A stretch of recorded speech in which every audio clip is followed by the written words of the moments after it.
समोरच एक नदीचं पात्र होतं.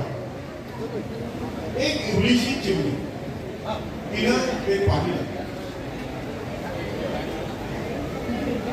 एक इवलीशी चिमणी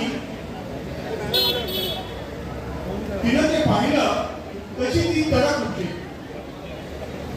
चोचीत नदीचं पाणी घेऊन त्या भीषण आगीवर टाकू लागली. तिला पाहून सारे प्राणी हसू लागले. एक म्हणा तिने उत्तर दिलं, नाही का विजेना, मी माझं काम करत राहील. मात्र या जंगलाचा इतिहास लिहिला जाईल तेव्हा माझं नाव आग लावणाऱ्यामध्ये नाही तर आग विझवणाऱ्यामध्ये असेल.